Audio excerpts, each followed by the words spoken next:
had talked for a long time about the possibility of bringing my show here, so it's wonderful that we've finally done it. We've conversed a lot over the years, so I just feel very excited to be here.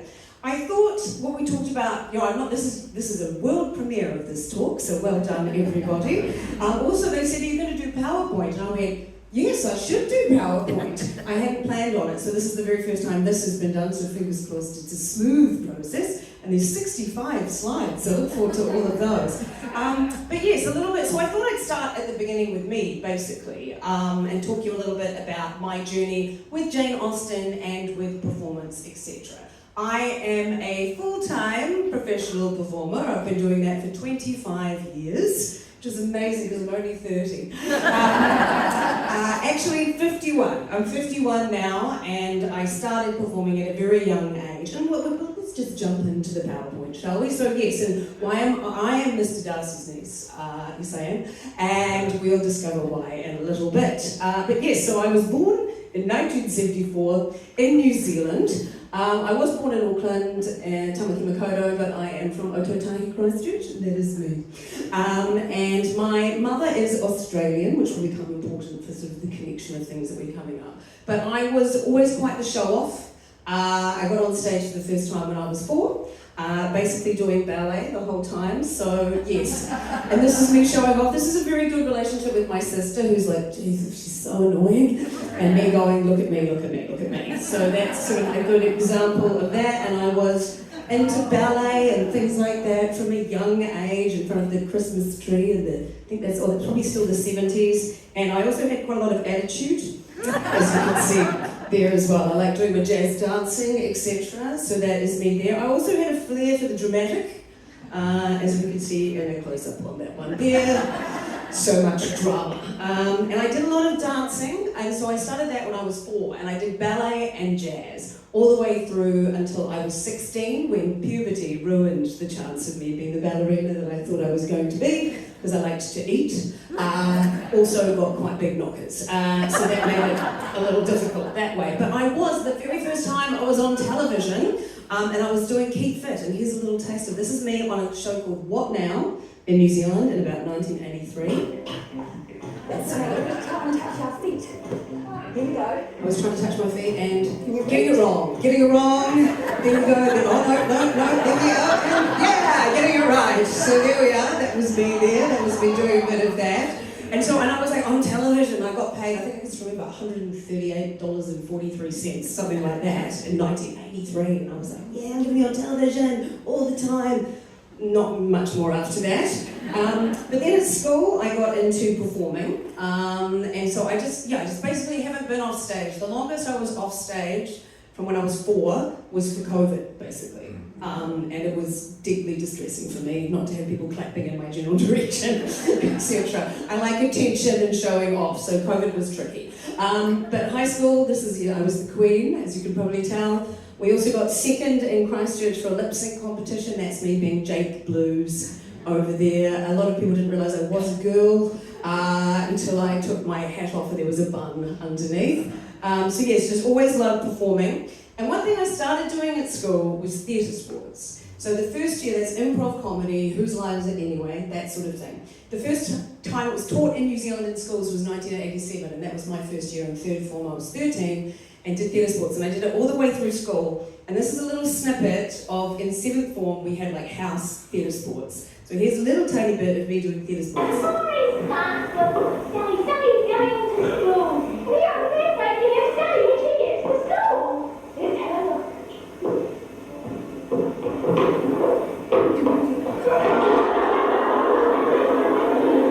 Sally's not here today, got pink knickers, and she's really proud of black pink knickers.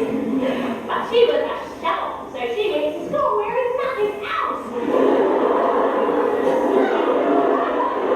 If you couldn't quite hear that, that was Sally went to school with her striped pink knickers and didn't go to school wearing anything else. So yes, that's me in the front, and that's my friend Lisa, who's still a very good friend of mine.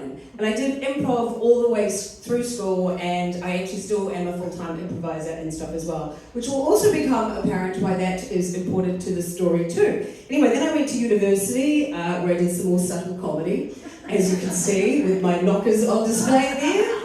This was us in the Camping Review. So I've always done comedy. Like when I was a ballerina, I was never the swan, I was always the frog. That's a Jeremy Fisher frog, and I've always been one, like I think in one ballet recital once I knocked open over the mouse hole as a mouse, and then everyone laughed, and I think I was like, oh, I like that feeling.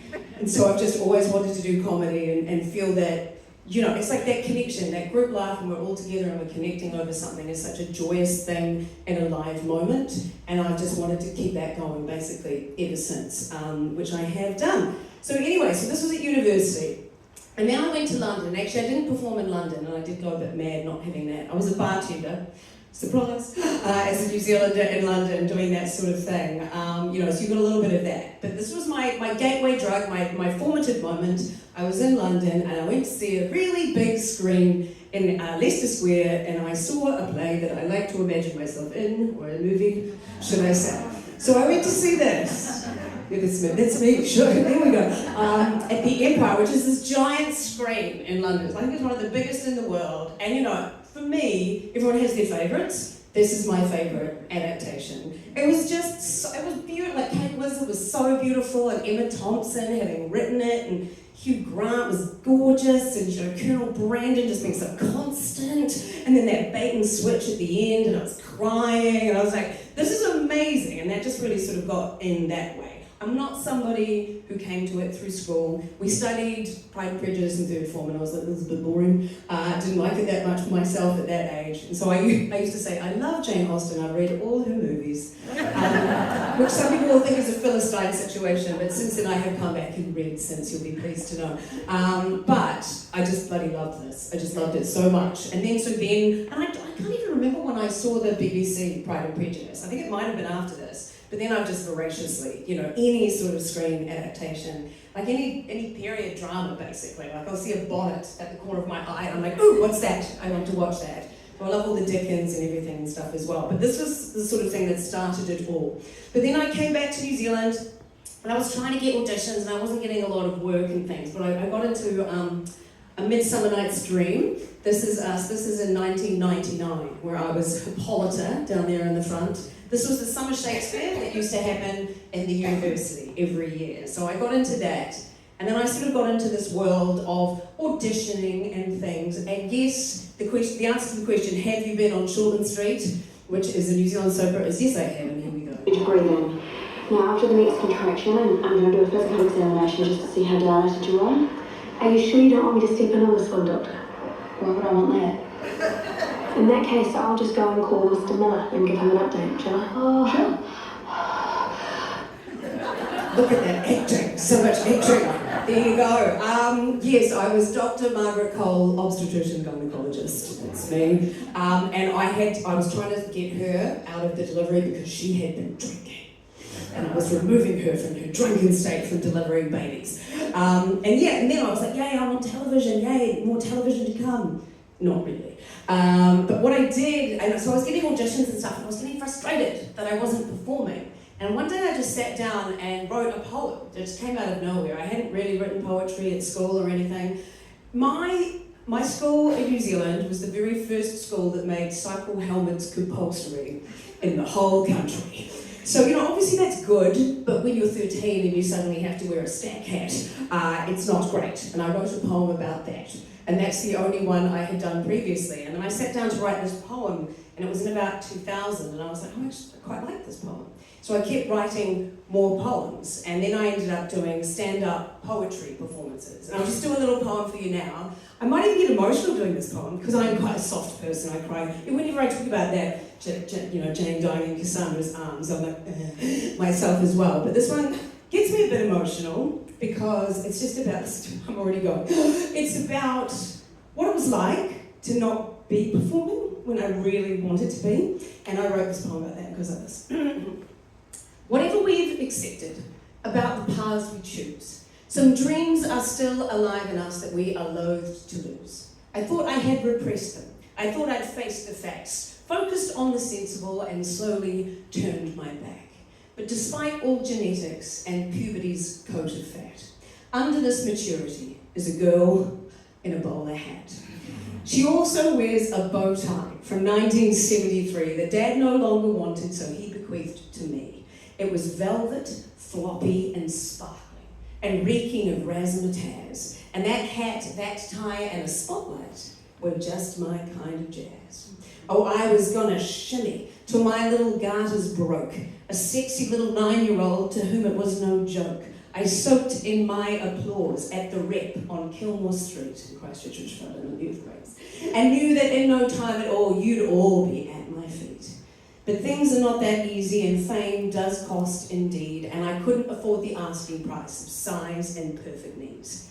So now I am no dancer, no pas de deux for me, no shaking booty on a stage to show dexterity.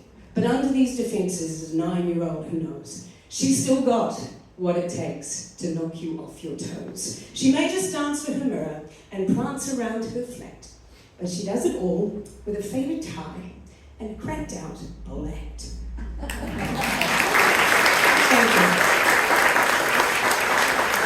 And it's just, kind of wonderful that from those emotions that are still very much there, it led me to performing. So then I started doing these solo shows that were around my poetry with very subtle marketing like this.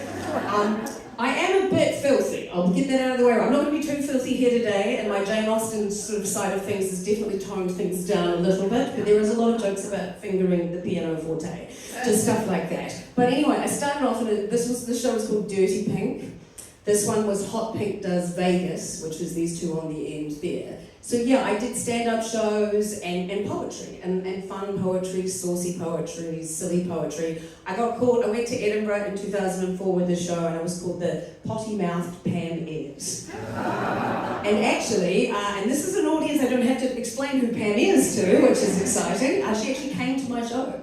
She came to my show because I reviewed her when she came to New Zealand, and we got on really well. And she came up after, oh, it was lovely, I really enjoyed it. That's why I put that on my poster for a long time. I really enjoyed it, Pam is. But again, I got on television for a little bit. So here is me at the big comedy gala in the New Zealand comedy. I got nominated for a Billy T Award for a couple of years, which is a big comedy award in New Zealand. So here we go. She's Penny Ashton, the hot pink poet.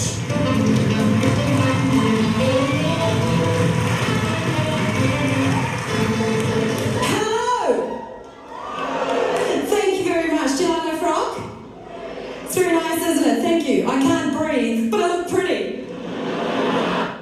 There we go. And that's when I got my love of a corset, as you can tell. And every show I do, I'm wearing a corset. One day I'll let it all go, but not yet.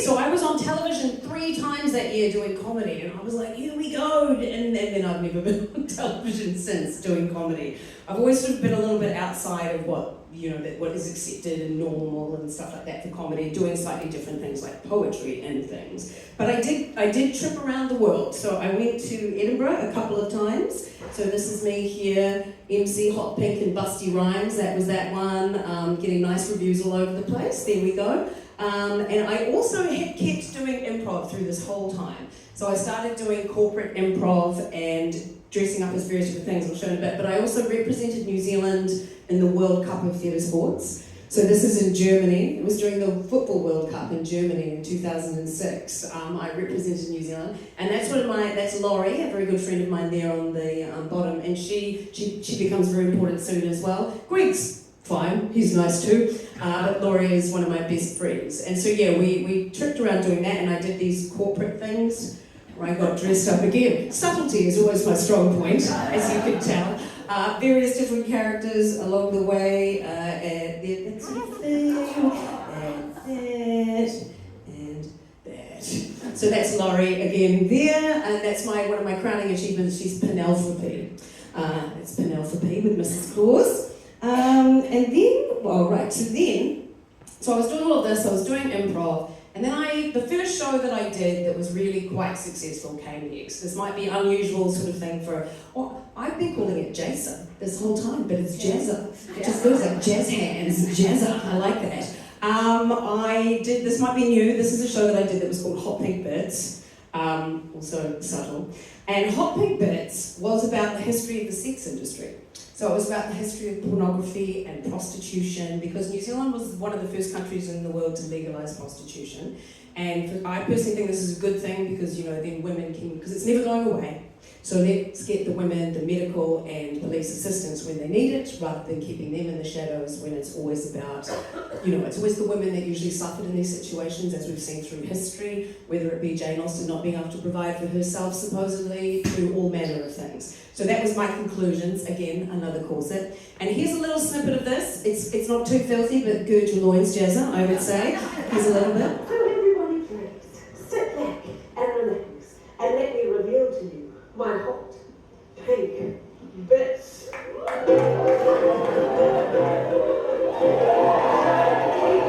Done dirty,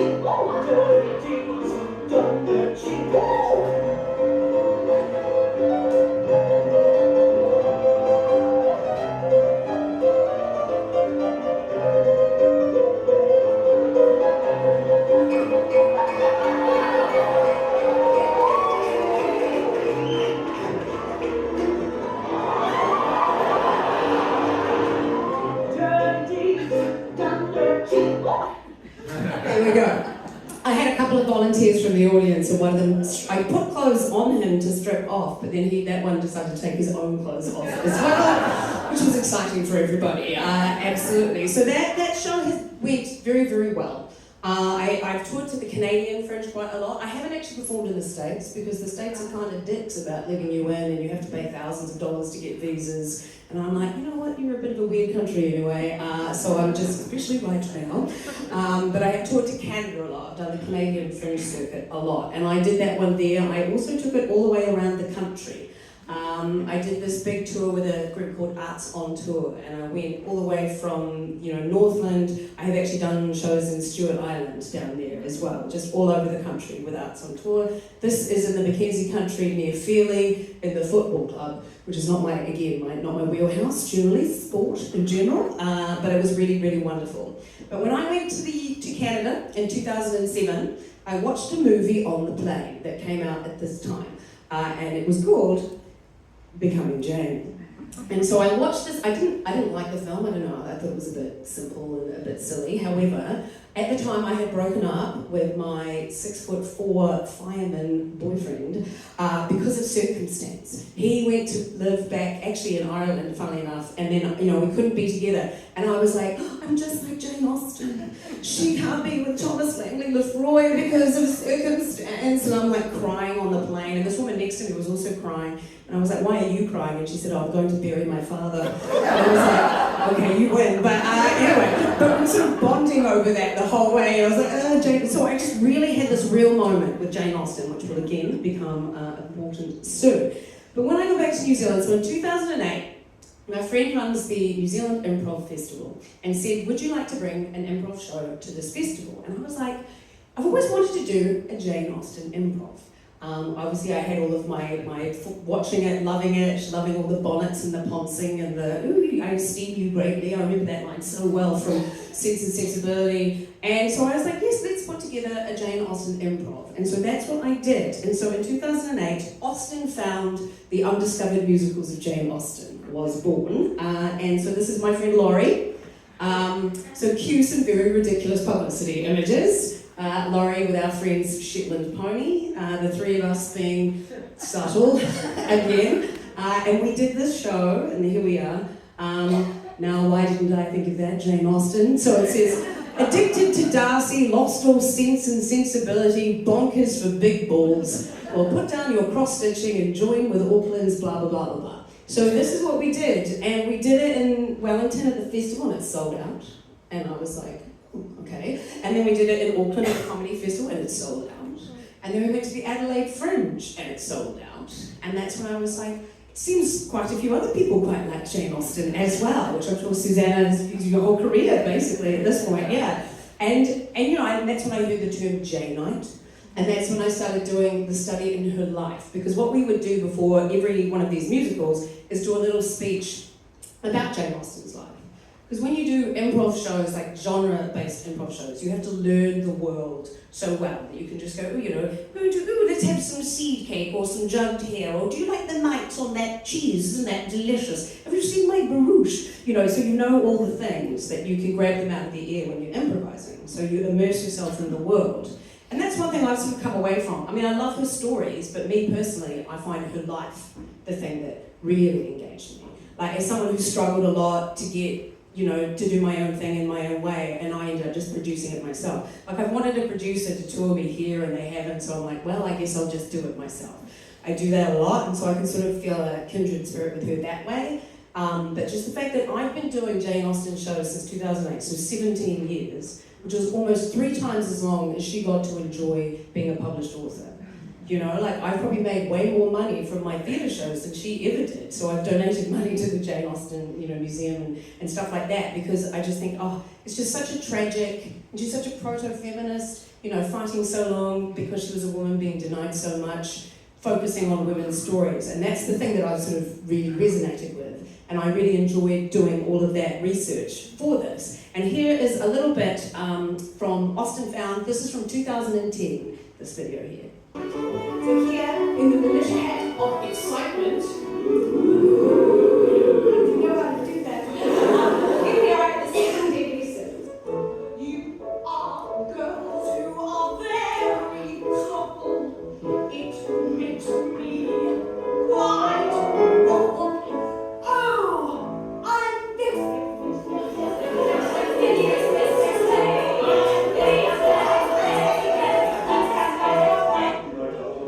I would love to.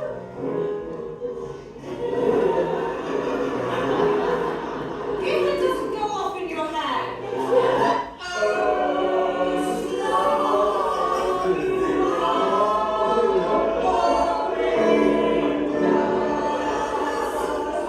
feel someone getting to listen, but you can always sit down. Thank you, Marianne. I think I would be just fine. And you ran off on her, cutting her in the family way.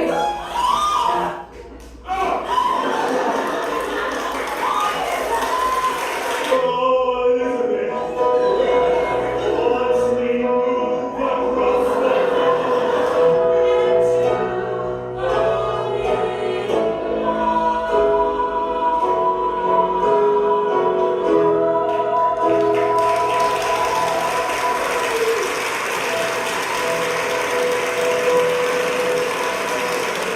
So yes, it's a bit, with improv it always looks stupid unless you were there for the whole thing. Has anyone seen any improv Austens that are, because there's tons now. You've seen some, yeah, like there's Ostentatious in the UK, which started after us, but that's fine. And they're constantly touring, they've become hugely famous from doing it actually. There's one in LA, I think they were the first one, Jane Austen Unscripted in LA. And it just lends itself so well to Austen. Because the thing is, when you're doing improv like this, it's like when you tell a joke, you set it up and then you deliver the punchline. But with something like this, the setup's already there. So you just sort of have to make the joke on the stuff that everybody knows about. You know, like, oh, you were 2 and 20 and practically dead as you're unmarried. You know, and just everybody knows that that's the sort of thing that's in those books. So we enjoyed doing that. And yeah, and it went really, really well. But then I got a little bit sick of dividing the money between 5 and 6 people. Because, you know, it's hard in theatre. It is hard. I've been self-employed for 25 years, and that's because I'm very good at hustling. My father was a door-to-door encyclopedia salesman and vacuum cleaner salesman and insurance, and then he did little gambling cards and ended up with condom vending machines. So that's the hustle that I've seen sort of modelled in my life with my dad. So I'm quite good at that. Like, Susanna, have you got like, you know, like every now and then I just go, hey, should we try this again? You know, so that, and you have to do that. So anyway, I decided to write a solo show. And I thought that I would take the sensibility and the silliness of sort of the improv, but write it into a solo show. And that's what I did. And it is called Promise and Promiscuity. And this is some of the first images. My mother took these images, which was great. And this was it. And so this was in 2013. And I was just about to premiere the show. And my Uncle Dave, who was just back there, wave Uncle Dave, there he goes. My Uncle Dave, who's my mother's brother, because Mum's Australian and he lives in Sydney. And actually, my sister and I started doing a family tree like eons ago, and we tagged Dave in it. And then and he obviously was interested as well. And from that, he's decided to build a big family tree. And did you say there's 10,000 people in your tree? Plus 10,000 plus people in the tree. So anyway, so that sent him off on all this work. And then he sent me this email, I remember this so vividly, 2013, like I think it was a couple of weeks before I was premiering the show. He said, "You seem to be doing a lot about Jane Austen. You might be curious to know you're related to her lover." I remember you said lover. And I was like, Jane Austen didn't have a lover. And then you said Thomas Langlois Lefroy, and I was like, oh my God, the one that I bonded with her over because of my boyfriend. I was like, I responded going, I know exactly who that is. And it's crazy, he is my 5th grade uncle. And some people say that, you know, there's the wild conjecture, even that maybe they even had a relationship, or that he is the inspiration for Mr Darcy. But I run with that because it's good publicity. But I am the 5th grade niece of Thomas Langlois Lefroy, and it is amazing. And I've got, have I got that next? Oh no, I haven't got that next. But yeah, so here he is. Oh, this is what Jane Austen wrote. Oh, there he is, that's right. And this is a miniature of him. And if you don't know, he flirted with her briefly, and I think it was about in 1796, something like that. She was 21. They briefly flirted together, and she wrote of him with such words as this: "I am almost afraid to tell you how my Irish friend and I behaved. Imagine to yourself everything most profligate and shocking in the way of dancing and sitting down together." So I think lover is a bit of a stretch there, Uncle Dave, but they had a nice time at balls and things, and that's pretty crazy. And then, you know, they didn't have enough money. Neither of them had money enough to set up together. He went off and married someone quite well off and became the Lord Chief Justice of Ireland, which is crazy. I was baptised Catholic, so he probably wouldn't have been that thrilled about that personally. But he did it. When he had to go, she wrote this, and this, I love it. This is the letter. It's at that top up there. She says, "At length the day is come to which I am to flirt my last with Tom Lefroy, and when you receive this, it will be over. My tears flow as I write at the melancholy idea." And we prove, I choose to believe that this was full love, etc. And that, yeah, and I just was genuinely blew my mind. You know, like when you've done so much work into it, and you know, I've dwelled in that space for 5 years by that point, and then to find out that this was the relation was kind of amazing. And I do, oh yes, and you know, we all want our own, well, I don't know if I do want Mr Darcy. I don't know, I think I want my own Colonel Brandon. I don't know, does everybody have their favourite? Yeah, like Colonel Brandon's just, I mean, she's 16. Let's put Marianne's age aside. He's just there, right? He's solid, he's just wonderful and supportive, and I've got my own version of that, and that's him. There we go. During lockdown, he gave me that Marrying Mr Darcy card game, and this is my bonnet from my show, and I thought it would be quite funny to put him.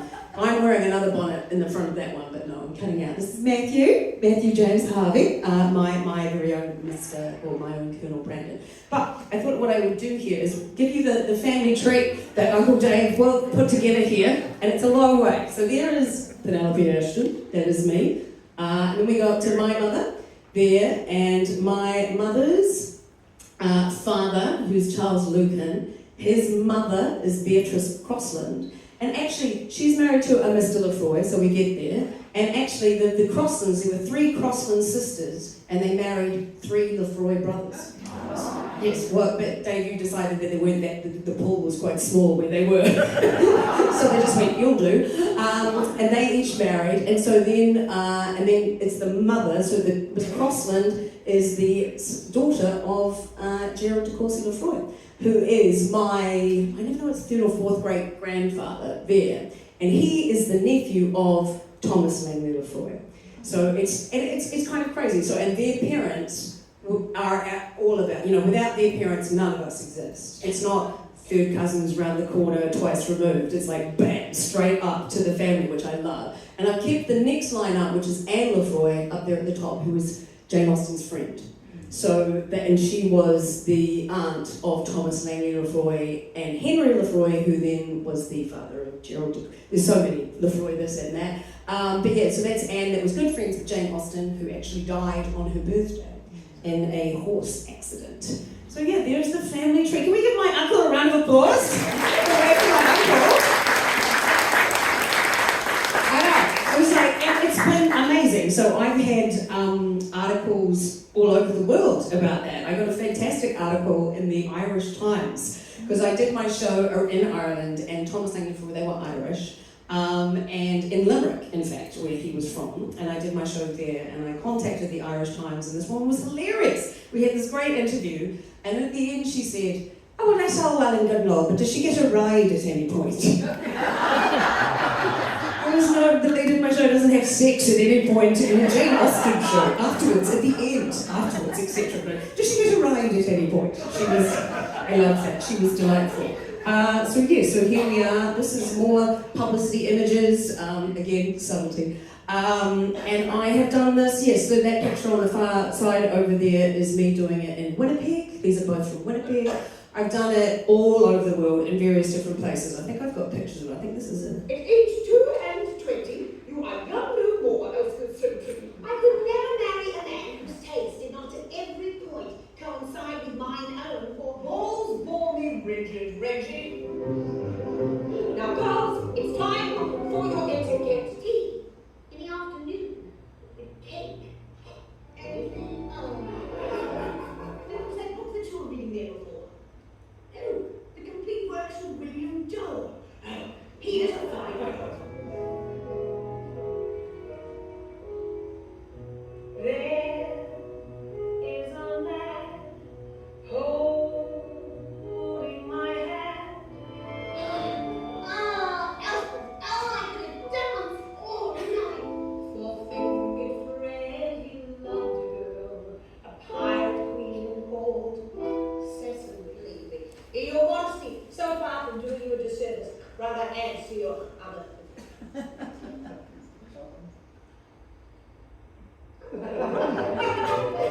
Shot through the heart, oh, be free, promise me.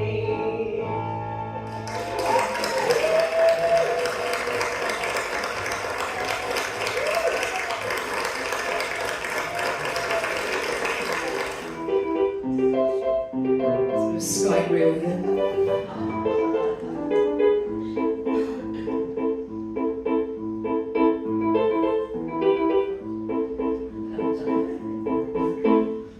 So yeah, that's a little taste of the show. And what I do with my shows is I take lots of quotes. You recognise Mr Collins immediately, which a lot of people do, but it's a news story. So it is a brand new story in the style of Jane Austen, which I think is nice too, because we're gagging constantly, aren't we? Like, there's more stories, like, let's finish Sanditon, let's finish the Watsons. I actually really enjoyed both of those, and I was like, it's a shame that we didn't, I went from not reading to reading ones that aren't finished yet. And we obviously, I didn't love the television show Sanditon, but I still watched it because I wanted to, and I feel that this sort of show, the way I do it, taps into it. And the music is all classical pieces, like the Trich Trach polka, which I've turned into an etiquette song. And what I also do is I shove in lots of pop culture references, because not everybody is as well versed as you find yourselves. And if I just appeal to the Janeite, as much as you are many and varied and quite rabid and happily so, that's not a big enough pool. So I have things like William Joel and his poem Pianoforte Man. The etiquette coach is Kimberline Kardashian, stuff like that. So I put a lot of that in there for generally, not always, but the husbands. There are some men here, hello, welcome, but generally not as much. And actually a lot of women come up to me afterwards and go, oh, my husband would have really enjoyed this, that sort of stuff. As there is also some innuendo, so that is something to brace yourselves for, etc. Yes, and so I've done this one all over the world, so here we go. That's in Winnipeg, there, and then this is also in Winnipeg. That's, you put posters up and then it rains. You spend your whole life just flyering and postering and basically begging people to come and see you, which we call hustle. This was my placement of my... this is actually great. Everybody goes to the toilet. So I was very happy with that placement there. And then this is on Princess Street in Edinburgh. I've got a nice big billboard. I did very well in Edinburgh. Did about 93%, which for the whole month, which was amazing. Because Jane Austen, absolutely. And then I went all the way around New Zealand. So this is the Maniatoto Arts Centre in Ranfurly, which is in central Otago. So all the hot spots, isn't that depressing? It looks so depressing. But yes, that's Arts on Tour. And Ruth might have seen it. I did it in Christchurch in the Buskers Festival. Yeah, I think saw you there. In the Buskers Festival, yeah, in the Old Boys Theatre at Christ College. I've done so many. I've done the show over 600 times. Sort of, yeah, and I've done about 1,000 solo shows. I've done over probably 1,100 solo shows now. So I've been doing this for a long time. That is the Little Theatre in Tokoroa. Little Theatre in Tokoroa, yes. I That is. spent 5 years of my life in Tokoroa. Did you? Right. As a child. Oh, in the forestry industry? There we go. Yeah, there we are. This is the Gore Little Theatre in the South Island. That is the Tauranga Art Gallery. This is my breasts. That's me, like, just like the corsets are hilarious, but this is the Muscle Inn, which is in Collingwood, sort of Nelson, Golden Bay region.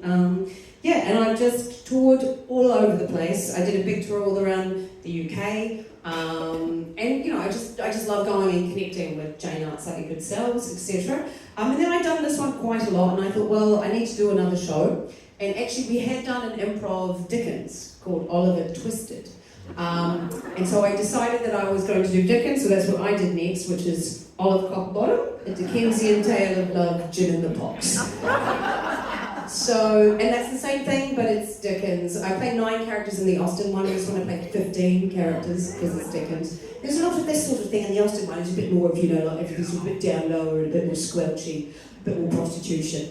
And I really enjoyed coming up with all the names for the Dickens ones. Like, you know, Mrs. Sozzle runs the pub. Mrs. Sourtart runs the orphanage. Mrs. McShortbread is the Scottish pub owner, etc. Some sort of saucy ones for the prostitute, which we won't say here. And yeah, and it was really fun with that, because, you know, Dickens is actually hilarious. Doesn't get a lot of credit for being how hilarious he is. And this one is kind of a mashup of Oliver and Nicholas Nickleby. So I loved the travelling players, and Nicholas Berkeley said, Phineas Firestars run the travelling players in this one, and Oliver enters Manchester is resplendent in talent, and wins a place playing the ukulele, etc. Anyway, so that's that one, and again, I said 15 characters, various different ones. Another corset, there we go, that's Mrs. Sourtart. There, that's Ivana B. Castelot, who is an actress. She's Russian, well, she's not Russian anymore. She's Latvian now, because Putin. Anyway, and the other things I really enjoy doing when I'm doing my shows is tripping around the world and stuff, and going to places as well. Like your good self, you'll recognise this. Yes, that's Green Gables in Prince Edward Island. So I went there, put my hair in plaits, and just flopped about, basically. Went to Jane Austen, I went to the musical, which I didn't love, in Charlottetown. But I just loved that. And I love doing all of that, you know, literary tourism and stuff as well. And this one went around the world. So this is the venue I do in Winnipeg. So you can see 2014, 15, 16 and 17, I was there every year in a row. That was for Olive, that one. This was me doing Olive in Victoria, in Canada, where it won Best Overall Show, which was very delightful. This is the queue of people to get into my show. You know, it's just like I don't really know anybody here. It's just so gratifying that total strangers will come and want to see what I'm producing. It's my Skype reel. There's me. I won that. That was my award. Those nice fairy wings, because it's the arts community, and that's the audience that was there as well. And I did that big tour of the UK, and this was the first. I was very excited to get one of those. When I first arrived, I was like, we're going to take a picture of this. That was great. And this is, I loved that. I'm like, why didn't I think of that? Penny has Austin Powers, that's right. And that was made at the Greenwich Theatre. So there it is there. And this is at the Winchester Theatre Royal. So it was awesome doing my show in Winchester.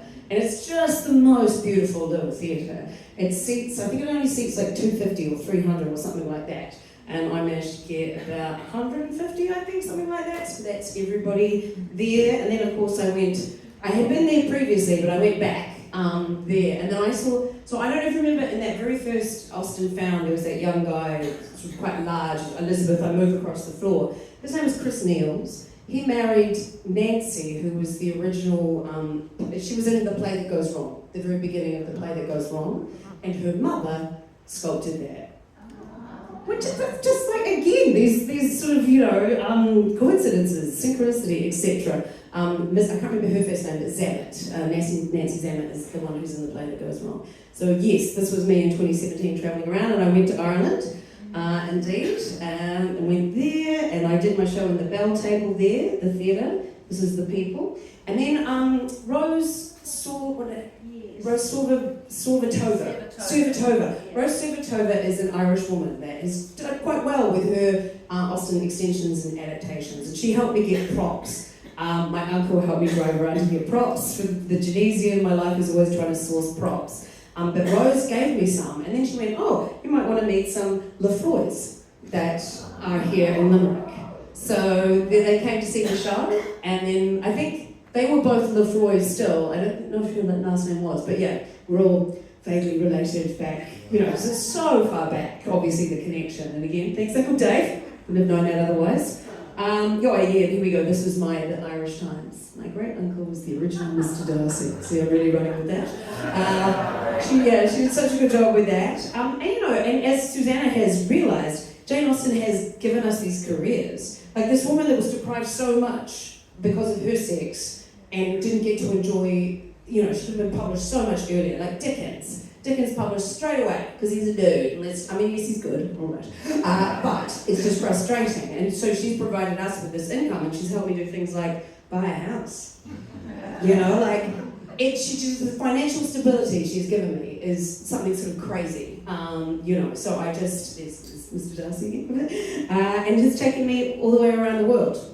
So these are all my lanyards from performances, the Buskers Festival, Edinburgh Festival, Adelaide Fringe, Glastonbury. That wasn't with Jane Austen, but I did poetry at Glastonbury. All the Nelson Arts Festival, all these sorts of things, all just from performance. Not all with Jane Austen, but she's really, really, really helped, absolutely, from there. And I've just gotten some lovely, lovely reviews and things, and sold out, etc. And my mother took these great pictures as well. This is a street press in Hamilton in Canada. So I was on the cover of that, etc. From doing all of this. And what have I got here? More showing off, yes. And then, so this is me. This is actually Adelaide Fringe 2020. I landed back in New Zealand on the 1st of March 2020. I was at WOMAD that year as well. I run a poetry slam at WOMAD. And we were all there, like the 13th to the 15th of March 2020 with 30,000 people. But all sort of going, I'm not sure about what germs are here, etc. And then everything sort of got shut down. But, and there's again I take lots of selfies backstage because I'm kind of bored. And the other thing that we started doing in 2008, we decided to bring back Austen Found for the 10th anniversary. And so we did do that, so we brought back again. So there's some new people, but there's always Laurie. And Laurie was just a constant who was always there. And we actually got a bit sick of the boys. They just wouldn't do what they were told. So we ditched them. So now we do it as a two-hander because they always make it negative. Like at one stage, Nigel kicked. I love Nigel. He's a delight and hilarious. But he kicked the daughter out of the home as the father in an Austen, and that doesn't happen to the central family in Austen, or having just sort of horrible things that aren't very Austen. So anyway, we got rid of them to keep the positivity around. But what happened in lockdown, of course, we were all like, what are we going to do now? And my friend who runs the Court Theatre, he ran the Court Theatre in Christchurch, said he watched Jane Eyre at the National Theatre during lockdown and said would I consider adapting a classic for the stage? And I thought he wanted me to do a Bronte. And personally, I was quite depressed about that because that's how I find the Brontes. It's all burning to death in an attic and stuff like that. I prefer happiness and balls. So I said I want to do Sense and Sensibility. And I didn't actually know about Kate Hamill at the time, who's somebody who's written just so many, and her Sense and Sensibility has been done at any point, basically. But I did Sense and Sensibility. So this was the first time I could go out and get a beer after COVID. And there I was. I bought a cheap one, it's all right. And defaced it with all of that and worked on it. And at the same time, Laurie and I, this is when we started doing our two-hander Austen Found. So with some more subtle pictures, etc. And what have I got here? Right, and then just during COVID as well, I travelled around New Zealand a lot more. So I really consolidated like a fan base in New Zealand, I've actually got fans now, which is very exciting. And things like in Wellington, this woman came up to me because she wanted a selfie with me because she said, I'm going to send this to my mother because we usually come to your shows together. And I was like, I'm a family tradition. This is delightful. Wellington's been very good to me. Circuit Theatre in Wellington. I can do 24 shows for a month. I can't do that anywhere else in the world and do 80% in 100 seats for 24 shows. It's been absolutely amazing. So I'm just so appreciative to the people of New Zealand. And I get to tour to beautiful places. This is the Toi Hastings Opera House. And I do my shows on this stage. It's quite good. It seats 700, but the bottom feels quite good if that's got 200, because otherwise it would feel very... But it doesn't. It's a really, really lovely space, and I like being there. And the other thing I have developed that helps me with my paying for mortgages and things is merchandise, as you have well discovered as well. And I do have some tea towels that I shall be selling afterwards. This is one of them. So you hold balls magnificently well, sir. That is one of the lines from Promise and Promiscuity. And I also do fridge magnets. So they're like flamingo books is a joke from the show. And I sell these fridge magnets. And this has done me enormously well. I've sold probably, I don't know, something like 50,000 fridge magnets in 20-something years. But tea towels are new. And people, did you like a tea towel? Yes, exactly. They've been going very well for me. So I'm very happy to discover those as well. But anyway, so my Sense and Sensibility got to a point, it was ready to go on, which was so terrifying to see a show that I hadn't in or had nothing to do with. But the Court Theatre did it first, and they did this beautiful publicity image. Of course, the first thing someone did was email to say that the hair was wrong. Sorry, that's not Regency. But I just love this picture, it's so joyful. And so the Court Theatre did that, and this is some of their publicity. They spent a lot of money on costumes, because that's what the Court Theatre does. So this is Marianne and Eleanor. And what I did is I upscaled what I do. So it was 6 women playing all of the parts. So the 2 leads only play themselves, but everybody else plays everybody else.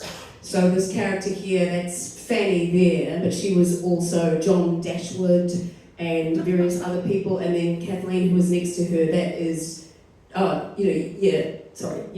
Dashwood. That is the half-brother, John Dashwood, and he is also Edward and Willoughby and Mrs. Jennings. So Kathleen was very busy and very good, just really good at getting the difference between Edward and Willoughby particularly. And then those two, and then over there we have Lucy Steele and Robert Ferris, but they were both also Margaret and Mrs. Dashwood as well. So yeah, they all played various different parts. And I did that, I only wanted to use women because she was denied so much because she was one, Jane Austen. That was my whole thing. So yes, I bring quite the feminist angle to it all. Then I developed my next show, which is The Tempestuous. So I started doing that 2 years ago. I'm going to be doing that actually in Winnipeg in about 3 weeks. And I'm doing the Camden Fringe in London in August as well. And a one-off show in the Lake District for reasons. But yes, I do the same thing, but with Shakespeare now, and I quite enjoyed the writing challenge of this one. Obviously, like beating out a lot of iambic pentameter on my thing while I was writing it. A lot of sword jokes, because Shakespeare's pretty filthy, actually, so I sort of quite enjoyed leaning into that with my natural warehouse, and yeah, just writing all the different games. So that one's got 11 characters, and it's the story of a girl whose father dies and whose uncle marries his mother, sounds familiar, and who's determined to marry her off. So it's very much shrew and also Much Ado About Nothing and also Romeo and Juliet and Macbeth and just there's witches who are powered by hot flushes, this sort of thing, because I've also just started doing a menopause podcast because I'm 51 called Showy Ovaries, if you're interested in that, that's what that podcast is. So anyway, yes, I'm doing that and touring that. And then in 2023 we did a massive tour around New Zealand with a two-handed plus a muso, Austen-inspired. And we did 33 dates all the way around the country, from right at the top again all the way down to Invercargill. And this is the Rawhitiroa Hall, which is in the middle of the North Island. That is a pub in Christchurch. This is a Masonic lodge in Waikaia, which is outside of Gore, and various other places. And I think I've got a little, there we are, that's near Auckland, that one. Anyway, and then in 2024, I directed my Sense and Sensibility for the first time ever directing a show in Wellington. And it was so much work, oh my god, I lost weight, I got a face rash. It was actually incredibly stressful. Like, it was a huge thing to start with, 6 women, all these different parts, but it went resoundingly well, but I thought I was going to die before we got there. But I did not. But we had some very good times in the rehearsal room, etc. And you know, it was very theatrical, so we didn't have horses, we had brooms, things like that. We used that same picture, but again, and my costumes were a bit more my style. Christchurch were very nice and authentic, but mine were all crazy colours and things like that. So that's the one on there. She played Mrs. Jennings and Willoughby and Edward on the end there, and this is one of the understudies. Those beautiful jackets. And this was the set. So it was very pared back. I loved the chandeliers up there as well. And these, you know, we just rolled things in and out, basically. This was the scene when Marianne falls over and then Willoughby comes to rescue her. So this is Marianne here, and that's Margaret with her doll. And these are clouds that are chasing them. And people came out with water pistols and shot at them. And then the stage manager ran out with a giant fan and just blew it right in their faces. Well, standing like this, where everything was flapping around. So it was very fun. Here we have the Bennett Dashwood family, Mrs. Dashwood and her daughters. This is them going in a carriage, falling asleep. The idea is they pop up and did this when the music was playing, and then they would fall asleep to show days of travel. That's why I was trying to show how long it took to get to Devon, etc.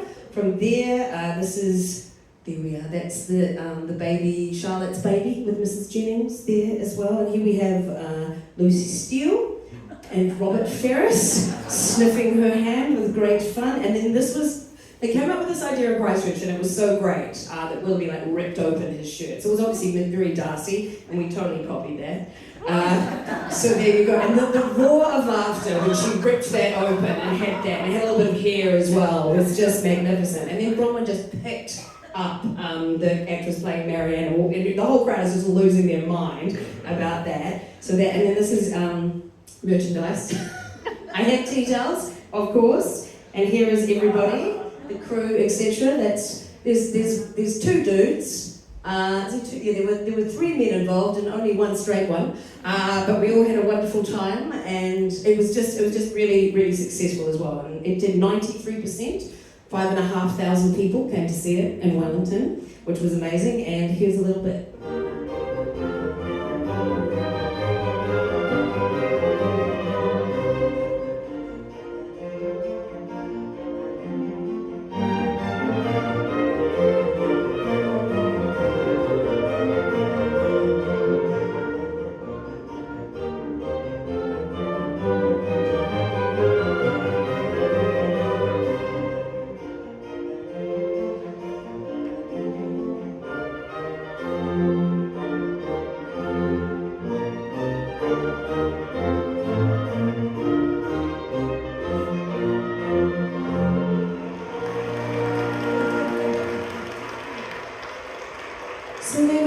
So now we come to now. I've been emailing, as I said, a long time, and I've been trying to set this tour up. I applied to go to an arts market in Australia, but they didn't accept me, so I did it myself, as per usual. And so I set this up. And so I started in Hobart, and so I went there. I was on at the same time as Dark Mofo, which I didn't actually realise when I booked the theatre. But we ended up with quite good numbers, and then I got to experience Dark Mofo. Has anybody been to Dark Mofo? It's amazing. It's so many open flames and booze. I don't know how people don't burn all the time, but it's just really sort of a beautiful. And I enjoyed all the history. I went to the Richmond jail, and I went to the Cascade Female Factory, which is just all these horrendous stories again of how women's well-being, they started to deport women to Australia on lesser charges than men to make sure that the men had somewhere to put their sexual energies, etc. Things like this, which is just infuriating. And I went there. This is a wall of all the babies that died when they gave birth. There was a 70% mortality rate for the babies in the female factory. And they would send the women out to work in the houses, and sometimes they would commit crimes to get back because of the assaults and sexual abuse they were getting in the houses. And then they would get pregnant, and they would be punished for getting pregnant with hard labour of very many types. Anyway, so not to bring the room down, but I really have enjoyed tripping around and seeing all this sort of stuff. And then I was in Melbourne doing my show there, and I was just in Newcastle the last 2 nights having a lovely time.